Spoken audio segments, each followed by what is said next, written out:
এখন কি মাস চলে? শাবান মাস, ঠিক কিনা? শাবান মাসের একদম শেষ লগ্নে, ঠিক না? 20-এর পরে চলে এসেছি আমরা, ঠিক আছে না? আগামী বৃহস্পতি বা শুক্র ইনশাল্লাহ পহেলা রমজান। ইনশাল্লাহ বলেন। আল্লাহ পাক আমাদেরকে রমজান পর্যন্ত হায়াত দারাজ করে, বলেন আমিন। রমজানের অনেক করণীয় এবং বর্জনীয় রয়েছে, আছে না? আছে না? রমজানের করণীয় এবং বর্জনীয়। রমজানের করণীয়ের ভিতরে অন্যতম করণীয় হলো রমজানের 30টা রোজা একনিষ্ঠ ভাবে রাখা, ঠিক কিনা? এর চেয়ে বড় কাজ আর আসেনি? নাকি হোটেলের পিছনে বসে বসে খাওয়া? আল্লাহ মাফ করো, কোন ভাই যেন, মতিরহাটের কোন ভাই যেন রমজানের রোজা নিয়ে কোনো দুষ্টামি না করেন, ঠিক আছে? নদীর পাশের এলাকার মানুষ আমরা, ঠিক না? আল্লাহ আমাদেরকে গজব দিতে বেশি কষ্ট হইতো না, মানে বেশি ঝামেলা হইতো না, হইব না? শুধু পানিরে একবার বলবো যে শুধু ঢেউ একটা মারো, নাকি আল্লাহ পাকের এক ঢেউ পুরা মতির একটা পুরা কমলনগর ডুবে যেতে পারবে? পারবে না? পারবে। আমাদের অনেক বিপদ আপদ আছে। বিপদ আসে কি কারণে? সেটারও কারণ আছে, আছে না? এই বিপদগুলো আসে আমাদের নিজেদের হাতের কামাই, নিজেদের কারণে বিপদগুলো আসে। আল্লাহ পাক যখন যে জায়গায় মানুষগুলা জুলুমে নিবর্তিত হয়, তারপরে আল্লাহ পাকের রাজামন্দি থেকে বের হয়ে যায়, ওই জায়গাগুলোতে আল্লাহ পাক গজব নাজিল করেন। কি নাজিল করেন? এই প্রথম শর্ত হলো ওই জায়গাগুলোতে শয়তান বসবাস করে। শয়তান যেখানে যায় ফেরেশতা তারা সেখানে ধনুক মারে, মারে না? তো যেখানে শয়তান বেশি বসবাস করে ওই জায়গায় বেশি নাফরমানি কাজ হয়, ঠিক কিনা? এই জন্য আমাদের দ্বারা কোনো প্রকার নাফরমানি, আল্লাহ পাকের নাফরমানির কাজ যেন না হয়। রমজানের করণীয় এবং বর্জনীয়ের ভিতরে, করণীয়ের ভিতরে 5টা কাজ হলো সবচেয়ে গুরুত্বপূর্ণ করণীয়। কয় কাজ? আমরা আজকে এখান থেকে সবক নিয়ে যাব। কি নিয়ে যাব? এই 5টা কাজ যদি কোনো মানুষ এই 5টা কাজ যদি পরিপূর্ণ করতে পারেন, তাহলে আল্লাহ পাক আপনাকে মুমিন বান্দা হিসেবে ঘোষণা দিবেন। সুবহানাল্লাহ। প্রথম শর্ত হলো রোজা রাখা। কি রাখা? দ্বিতীয় শর্ত হলো 5 ওয়াক্ত নামাজ আদায় করা, ঠিক আছে? অনেক ভাইরা আছেন রোজা রেখেছে কিন্তু নামাজ পড়ে না, আছে না? আরে ভাই, আপনি সারাদিন ক্ষুধার্ত আছেন, সারাদিন ক্ষুধার্ত থেকে রোজা রাখতেছেন। রোজা 1 ফরজ, রোজা কয় ফরজ? নামাজ কয় ফরজ? 1 ওয়াক্ত নামাজের ভিতরে 17টা ফরজ আছে, আছে না? আছে। তো কটা বাদ দিচ্ছেন? 17টা বাদ দিয়ে একটা রয়েছেন, হয়েছে নি? হয় না। তাহলে আমাদের পরিপূর্ণ মানতে হবে, একটাও বাদ দেওয়া যাবে না। যিনি পরিপূর্ণ মুমিন হতে চান তাহাকে রমজানের রোজাও রাখতে হবে, 5 ওয়াক্ত নামাজও পড়তে হবে। তবে হ্যাঁ, রমজান অর্থ হলো জ্বালিয়ে পুড়িয়ে মানে ছাই করে দেওয়া। কি করে দেওয়া? এটা কি এমনি এমনি হবে? রোজা আসছে, আল্লাহ পাক আমাকে গুনাহ মাফ করে দেবো, এতটুকু এত সহজ নাকি? রমজানের ভিতরে আল্লাহ পাক বলছে রমজান অর্থ হলো জ্বালিয়ে পুড়িয়ে দেওয়া। কি দেওয়া? জ্বালিয়ে পুড়িয়ে দেওয়া। বান্দার, মুমিন বান্দার যদি কোনো সগীরা গুনাহ থাকে, কবিরা গুনাহ থাকে, শুধু বান্দার হক ছাড়া কবিরা গুনাহ থাকে এবং সগীরা গুনাহ থাকে, ওই বান্দাকে আল্লাহ রাব্বুল আলামিন যদি ওই বান্দা ভালো ইবাদত করে, আল্লাহ পাক তার সব গুনাহ মাফ করে দেন। সুবহানাল্লাহ। ঠিক আছে রে? এই রমজান মাসে আল্লাহ পাক ছোট ছোট আমলগুলোর উপরে সবচেয়ে বেশি সওয়াব দান করবেন। যেমন কোরআন তেলাওয়াত করা। কি করা? আপনি অবসর পাইছেন, অবসর আছেন, সকালে রমজান মাসে তো এমনি আমরা বড় কোনো কাজ করি না, করিনি, তেমন একটা করি না। কারণ ওই সময়টা ইবাদতের মাস, জিকির আজকারের মাস, তাসবিহ তাহলিলের মাস। ওই সময় অনেক যারা আল্লাহওয়ালা মানুষ, যারা ভালো মানুষ, তারা কখনো এই মাসে বড় আকারে এমন কাজ করা যাবে না যেটার কারণে রোজা ভেঙে যাবে মনে হয়, ঠিক আছে? ওরকম হার্ড কাজ করা যাবে না। আচ্ছা, যাই হোক, এর ভিতরে আমাদের 2টা কথা বললাম, একটা হলো রোজা রাখা, আর একটা হলো কি পড়া? নামাজ পড়া। আরো আছে না বাকি? আছে রে। এর ভিতরে আরেকটা অন্যতম কাজ হলো তাহাজ্জুদের নামাজ আদায় করা, সালাতুত তাহাজ্জুদ। সালাতুত তাহাজ্জুদ। আল্লাহ নবী সাল্লাল্লাহু আলাইহি ওয়াসাল্লাম রাসূলুল্লাহ সাল্লাল্লাহু আলাইহি ওয়াসাল্লাম ফরজ নামাজের পরে সবচেয়ে যে নামাজে গুরুত্ব দিয়েছেন সেটা হলো কি? সালাতুত তাহাজ্জুদ। আমার সাথে কথা বলতে হবে। সালাতুত তাহাজ্জুদ। আগে বলছিলাম এটা ক্লাস হবে, এখানে কি হবে? ক্লাস হবে। এই ক্লাস, আজকের ক্লাসটা রমজান পুরো মাস আমাকে অতিবাহিত করবে, ঠিক কিনা? যাই হোক, সালাতুত তাহাজ্জুদ হলো ফরজ নামাজের পরের নামাজ, ঠিক আছে? মানে ফরজ নামাজ বলতে কি বুঝছেন? সুন্নত বাদে ফরজ নেই নাকি? যেমন 5 ওয়াক্ত নামাজ কি ফরজ না? 5 ওয়াক্তের সাথে সুন্নত আছে না? নাকি না পড়ে তাহাজ্জুদ পড়লে হইব? সুন্নত আদায় করতে হবে, ঠিক আছে? তিনটা গেছে এইটা। 4 নম্বর হলো কোরআন তেলাওয়াত করা। কি করা? কোরআন তেলাওয়াত করা। কোরআন তেলাওয়াত যদি রমজান মাসে একটা হরফ কেউ পড়ে, যেমন বিসমিল্লাহ, বিসমিল্লাহ থেকে একটা শব্দ না, মানে কয়টা অক্ষর? একটা শব্দ, কিন্তু অক্ষর কয়টা? 19টা। পুরা বিসমিল্লাহির রহমানির রহিমের ভিতরে 19টা শব্দ, কিন্তু বিসমিল্লাহর ভিতরে হলো 4টা, 3টে, 7টা শব্দ। কয়টা? আচ্ছা, আপনি যে কোনো কাজ বিসমিল্লাহ দিয়ে যদি শুরু করেন, 10 নেকি করে যদি হয়, তাহলে প্রথম অবস্থা কয় নেকি পাবেন? 70 নেকি। কয় নেকি? আর যদি রমজান মাসে বলেন তো কয় নেকি পাবেন? রমজান তো একই সত্য, ঠিক আছে? একটা ভালো কাজ করতেছেন, বিসমিল্লাহ, আপনি এমন ভাবে করছেন, মানে আপনি যে আমল করতেছেন এটাও আপনি করতে পারতেন না, এমনি বলছেন আর কি বিসমিল্লাহ, কিন্তু আপনার আমল নামা কি হয়ে গেছে? কি লেখা হয়েছে? মানুষ মনে দেখবেন ঘুম যেমন হয়। কি লেখা হয়েছে? বাইরে এখন ইয়ে নয়, 2-4 দিন আসে দেখতে শক্তি বাড়াইতে হইব তো নাকি? 4 নম্বর হলো কোরআন তেলাওয়াত করা। কি করা? কোরআন তেলাওয়াত করা। যারা কোরআন তেলাওয়াত পারেন না, এদের জন্য একটা সুযোগ আছে। অনেক আছে না কোরআন পারে না? আছে না? আপনারা মাসনুন যে দোয়াগুলা বা মাসনুন দোয়ার বাইরে ছোটখাটো সূরাগুলো তো পারি আমরা, পারেনি? যেমন ছোট সূরার ভিতরে সবচেয়ে ছোট হলো সূরা কাউসার, সূরা ইখলাস, ঠিক আছে? কিন্তু এই সূরা ইখলাস সবচেয়ে বড়, জানেন কিনা এটা? এই সূরা ইখলাসের মালিক সারা পৃথিবীর মালিক। সূরা ইখলাসের মালিক, এটা কি বুঝেন কিনা? সূরা ইখলাসটা কার গুণাগুণ? আল্লাহর অস্তিত্বের কথা সূরা ইখলাসে। কার কথা? আল্লাহ পাকের অস্তিত্বের কথা। সূরা ফাতিহা উম্মুল কোরআন, কোরআনের আচ্ছা, মা ছাড়া সন্তানের কোনো দাম আছে না। একটা গাভী বাচ্চা দিছে, লগে লগে গাভীটা মারা গেছে, এখন এই বাচ্চার কোনো আর শান্তি আছে না দুনিয়াতে? যাই হোক, কোরআনের মা হলো সূরা ফাতিহা। যিনি সব কিছুই পারেন না, কোরআন তেলাওয়াত দেখিয়ে পারেন না, মুখস্থ পারেন না, উনি সূরা ইখলাস পড়বেন আর সূরা ফাতিহা পড়বেন। সুবহানাল্লাহ। এই দুইটার ভিতরে সূরা ফাতিহা মানে পুরা কোরআন, সূরা ফাতিহা মানে পুরা কোরআন, সূরা ইখলাস মানে পুরা পৃথিবী। সুবহানাল্লাহ বলবেন না? পৃথিবীর মালিক আল্লাহ না?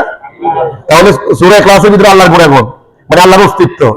কুল হুয়াল্লাহ, আল্লাহ কি? আল্লাহ কি? এক, অদ্বিতীয় নাকি? আল্লাহ হুস-সামাদ, লাম ইয়ালিদ ওয়া লাম ইউলাদ ওয়া লাম ইয়াকুল লাহু আহাদ। এই পুরাটার ভিতরে আল্লাহর অস্তিত্ব। আল্লাহর বাপ মা নাই, আল্লাহর কেউ নাই, আল্লাহ কারো থেকে জন্ম নেন নাই, কারো থেকে জন্মগ্রহণ করেন নাই। এই জিনিসটা যদি বারবার গুণাগুণ করা যায়, তাহলে আল্লাহ খুশি হয়ে বেড়া যাইব। তাহলে যারা কোরআন দেখি পড়তে পারেন না, এদের জন্য কোন কোন সূরা বেশি পড়বেন? সূরা ফাতিহা এবং সূরা ইখলাস। একটা মানুষ যদি সূরা ফাতিহা এবং সূরা ইখলাস পরিপূর্ণ পড়ে, তার ইখলাস পরিবর্তন হয়ে যাবে। ইখলাস মানে কি? চলা চরিত্র, রূপকার, রূপময়, মানে আপনার রূপ কি? কয় না এটার ইখলাস ভালো না? কয় না এটার ইখলাস ভালো না? এরকম কথা কয় না মানুষ? এই সূরা ইখলাসের ভিতরে একটা মানুষের দৈহিক গুণাবলী, আর এই সূরা ইখলাসের ভিতরে আল্লাহ পাকের দৈহিক গুণাবলী, যে আল্লাহর কোনো অস্তিত্ব, মানে অস্তিত্ব বলতে কি? আল্লাহর কোনো হাত নাই, কোনো পা নাই, বাবা নাই, মা নাই, সন্তান নাই, আল্লাহ এক, অদ্বিতীয় নাকি? কোনো শরীক নাই, আছে না? কোনো শরীকও নাই। আল্লাহু আকবার। তো যারা পড়তে পারেন না, কোরআন দেখি পড়তে পারেন না, মুখস্থ পড়তে পারেন না, এই দুইটা সূরা বেশি পড়বেন। সারাক্ষণ আপনি সূরা ইখলাস 3 বার পড়লে 1 খতম কোরআনের সওয়াব পাওয়া যায়। সুবহানাল্লাহ। এটা কি শুনছেন কখনো? তাহলে কি ডেইলি পড়ছেন এরকম কোনো রেকর্ড আছে না? হ্যাঁ, যদি আমরা সাধারণ মানুষ যদি ডেইলি 1 খতম কোরআন শরীফ দিই, কত রমজান মাসে কত খতম হইব? হ্যাঁ, আর সূরা ইখলাস পড়লে কত খতম হইব? সূরা ইখলাস 100 বার পড়া যাবে না? তাহলে 33 খতম হয়ে যাবে একদিনে। কত খতম হয়ে যাব? 33 খতম। আর এক মাসে কত খতম হইব? আল্লাহু আকবার, 1000-এর উপরে নাকি? 3 তিরিকা 9, 900, আবার 33 করি, 99, ঠিক আছে রে? 1999, মানে 1000, একবার একটু বেশি হইলেই আর কি। এটা আমার নামাজের ভিতরে হয়েছে, নামাজের ভিতরে তো পড়ি আমরা মাঝে মাঝে, না? তাহলে 1000 বার পড়লে ডেলি 33 বার যদি আপনি কোরআন খতম দিতে পারেন, তাহলে কত সওয়াব? কথা বলেন, কত সওয়াব? যারা কোরআন দেখতে পারেন না, এদের জন্য এই সুবর্ণ সুযোগ, ঠিক আছে রে? যখনই সময় পাবেন তসবিহ চলে বাইরে থাকবে, তসবিহ চলে ইস্তিগফার করবেন। তবে জিকির এবং মাসনুন দোয়াদের ভিতরে সবচেয়ে বেশি গুরুত্বপূর্ণ হলো ইস্তিগফার পড়া। কি পড়া? আস্তাগফিরুল্লাহ, আস্তাগফিরুল্লাহ, আস্তাগফিরুল্লাহ। আমি অনেক আগে এই ইস্তিগফারের ব্যাপারে কিছু কথা বলছিলাম, খেয়াল আছে না? ইস্তিগফার করলে 3টা বরকত আল্লাহ পাক দেয়। কয়টা বরকত? একটা বরকত হলো আল্লাহ আপনার গুনাহ মাফ করে দেয়। কি মাফ করে দেয়? দ্বিতীয় হলো আল্লাহ আপনাকে সম্পদ বাড়াই দিবে। এটা জানেন? আল্লাহ পাক সম্পদ বাড়াই দেয়। যে বেটার কোনো গুণা নাই, এই বেটার কোনো অভাব দেখবো না, ঠিক আছে রে? তৃতীয় আরেকটা ব্যবসা আছে, শয়তান কোনোদিন আপনার পাশে থাকতে পারবে না। আস্তাগফিরুল্লাহ হলে তো শয়তান দৌড়ে, এটা শুনছেন না? তিনটা, একটা শব্দের যদি 3টা গুণাগুণ খায়, তাহলে এটা আমল করা যাবে না। 99 পড়ার পরে পরিপূর্ণতা একবার আদায় করবেন। আস্তাগফিরুল্লাহ রাব্বি মিন কুল্লি যামবি ওয়া আতুবু ইলাইহি, লা হাওলা ওয়ালা কুওয়াতা ইল্লা বিল্লাহিল আলিয়্যিল আযীম। আর আমরা 5টা গুণের কথা বললাম রমজানে, যে 5টা গুণ, 5টা আমল আমাদের দ্বারা কি করতে হবে? আদায় করতে হবে, ঠিক আছে রে? রোজা ভাঙবেন কে? রোজা ভাঙবেন কে? হাত তোলেন চাই। আলহামদুলিল্লাহ, একজনও ভাঙবেন, ওকে? কিন্তু এখানে পুষেন ভাঙবেন, কিন্তু আসলে তো ভিতরে কত চুরি করে খাইবেন, খাইবেন না? রোজা কি ভাঙন জানি? রোজা কি ভাঙো? আমরা ভাতে না খাবো, এটা কি ভাঙন জানি? ভাই, যে বেটা রোজা ভাঙে কেন? হ্যাঁ, কত তো সেটে হাদিস যেটা বলছে ঠিক। রমজানের রোজা ভাঙন জানি, রমজানের যে রোজা ভাঙে এদের মধ্যে আফসোস কেউ নাই। কেন? রমজানে ঠিক মতন খাওয়ান জানা, এটা জানেননি? 2-3 মুঠ খাইলে হ্যাঁ এমনি ভরি যায়। ও আমরা লোকজনও খায় না, কেউ খায় না, কিন্তু আমরা হানিয়ে বেলা খাইছি, হারাদি দেখতে খাই। ওই সবারই কি করে জানেননি? বেটা তুই হন ইচ্ছে করলে পুরো বেগার মধ্যে হানি দেখি খেতে দিবি, একথা কয়নি? যখন খিদা লাগে ভাই, মনসান বেগার মধ্যে মুখ ফাইভি মুখ টান দিলে হানি দেখি খেতে দেখবো, কিন্তু আধা গ্লাস খাইলে পেট ভরে যায়। শতান তো আমি সাকসেস। শতান কি কয়? আমি সাকসেস। যাক, তোরই আমি আমার আয়ত্ত আনতে পেরেছি, কথা বুঝছেন? তো আপনি এরকম হাত গ্লাস পানি না খাইলেও কি আপনি মরে যাবেন, বা 2 প্লেট ভাত না খাইলেও কি আপনি মরে যাবেন, কিন্তু আপনি কি বাদ দিতেছেন এটা তো বুঝছেন, মানে কি মাইনাস করতেছেন, কি হারাইতেছেন, সেটা কি বুঝতে পারতেছেন? আল্লাহু আকবার। একটা রোজা যিনি ভাঙবেন, উনি 60টা রোজা একটানা 2 মাস রোজা রাখতে হইব কাফারা হিসেবে। কয় মাস? এই 2 মাসের ভিতরে একদিন যদি একটা ড্রপ হয়ে যায়, আবার 2 মাস রাখতে হইব। হ্যাঁ, কি বিপদ রে, এটা কথা আর কি। তাহলে এটা কি বিপদ না? এটা পরিপূর্ণ আবার করতে, আবার পরিপূর্ণ মানতে হইব। আচ্ছা, আমার কথা আছে, অনেকে আছেন রমজানে যে সবার জন্য রোজা, একেবারে মরে যেতেছে এরকম মানুষ, ফেললেও কিন্তু রোজা নাই। যেমন রোজা কার কার জন্য নাই এটা আমি বলি। আপনি এখান থেকে রাজশাহী যাইতেছেন, কোথায় যাইতেছেন? আপনি এখন সফরে আছেন, মুসাফির। কি আছেন? মুসাফির আছেন। এখন হয়তোবা আপনি ঢাকা যাওয়ার পরে, ঢাকা থেকে যখন উত্তরবঙ্গে গাড়িতে উঠবেন, তখন আপনার শরীর মনে হয় একেবারে ক্লান্তি, আপনি ভাঙিয়ে যাচ্ছেন, মানে ভেঙে পড়তেছেন নাকি? তখন আপনাকে খাবার পান করতে হবে, আপনি খাবার খেতে পারবেন, তখন কোনো সমস্যা নেই। তবে এটার বিপরীতে আপনি আরেকটা রোজা রাখতে হবে, এটার বিপরীতে আরেকটা রোজা রাখতে হবে। মা বোনদের যে একটা ঋতুস্রাবের সময় আছে না, ওটার ভিতরে ওনারা রোজা রাখবেন, বলে দিবেন, ঠিক আছে? আচ্ছা, তারপরে একটা কাজ সাবধান থাকবেন, এখানে যারা বয়স্ক মানুষ আছেন তাদের জন্য বলি, যে স্বামী স্ত্রীর কাছে যাওয়া যাবে না। আল্লাহ পাকের সরাসরি ওয়াদা, আইয়ামান মাদুদাত ফামান কানা মিনকুম মারিজান। হ্যাঁ, আইয়ামান মাদুদাত, হ্যাঁ মানতে পারবে। ফামান কানা মিনকুম মারিজান, অসুস্থ ব্যক্তি, যে একদম অসুস্থ, ওষুধ না খেলে সে হয়তোবা তার অসুখ আরো ভারী যাবে। আও আলা সাফারিন, সফর, সফর বুঝছেন? একটু আগে বলছিলাম না, বাসায় যাবেন, সফর। আমি একদম লক্ষ্মীপুর যাবেন, আমরা মনে করি আয় তো মুসাফির, এরকম হলে হবে না, এরকম হলে হবে না। 48 মাইল হাঁটি গেলে ওই সময় আমলে, এখন তো হাঁটার কোনো সুযোগ নেই, আছে না? এখন ইয়ান্তন ওই স্টিলের কালবানুক আছে না, ইয়ান্তের জন্য যাইতে আমরা রিক্সাতে উঠি, উঠে নেই, রিক্সাতে উঠি। তো তাইলে এখন আর ওই সুযোগ নেই, এখন ওই ঢাকা শহর ধরলে হিসাবের বাইরে যাবে, ঠিক আছে। আর এখন যে স্লিপার কোচ গাড়ি বাস বাইরে এসে আপনি হুটি কক্সবাজার জেনে দিবেন, খাইবেন নি? তাহলে এখনকার হিসাব সফরে থাকা অবস্থায় কোন সময় খাবেন, সফরে থাকা অবস্থায় কোন সময় খাবেন, যখন দেখছেন যে আপনি আর টিকতে পারতেছেন না তখন। আর আপনি হুটি যাইতেছেন তখন কি আপনার লাগে রোজা ভাঙা যায় না? স্লিপার বাসে উঠছেন না, মানে ওই যে কিছু বাস আছে না শোয়া যায়, দোতলা বাস উপরে নিচে শোয়ার সিট আছে, ঢাকা থেকে যায় কক্সবাজার, 1500 টাকা ভাড়া, আমরা লম্বই শুয়ে গেছেন কম্বল গাদি করতে দেখছেন না, কক্সবাজারে যাইছেন ওর বাবা কি কক্সবাজার চলে গেছে, পথে আর কি হয়েছে না হয়েছে কোনো খবর নাই, আছে রে? তো এরকম লোকের দ্বারা কি রোজা ভাঙা যায় নি? রোজা ভাঙা যায় না, কারণ আমরা তো প্রতিদিন দেখতেন আমাদের শরীরে কোনো আঘাতে লাগে না, আমরা কি রোজা ভাঙবেন, ঠিক আছে না? স্বামী স্ত্রীর কাছাকাছি যাওয়া যাবে না। আর আলা সাফারিন বাইদাতুম মিন আইয়ামিন উখর, বলছে এই দুই ব্যক্তি যদি রোজা ভাঙে ইদ্যত পালন করবে, মানে কি আরেকটা রোজা পরবর্তীতে রাখতে হবে, মিন আইয়ামিন উখর মানে পরবর্তীতে আরেকটা রোজা রাখবে, ঠিক আছে না? এক, তারপরে গালিগালাজ করো নেই কোনো কারো কেউ, আমরা কই না, কুকুর বাচ্চা কই না, এটা কি সব না গুনাহ? গালি দিলে এই কথাটা গালি দিলে আল্লাহ বানাইছে ইনসান, আল্লাহ কি বানাইছে? আপনি কি বলছেন? আপনি কি বলছেন? কুকুর বাচ্চা বলছেন, শুয়োর বাচ্চা বলি না, এটা কি গালি গালি নাকি নাকি দুষ্টামি?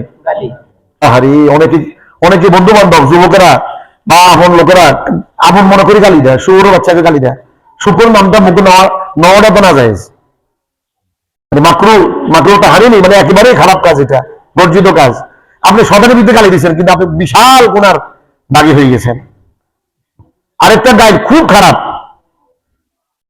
শব্দটা মা দিয়ে শুরু হয় নাকি মাদার, এরপর বাকি যাই হোক মা দিয়ে শুরু হয়, এই গাড়িটা সবচেয়ে নিকৃষ্ট, আগে নিজের মায়ের গায়ে আসে, ওটা আগেকার গায়ে আসে।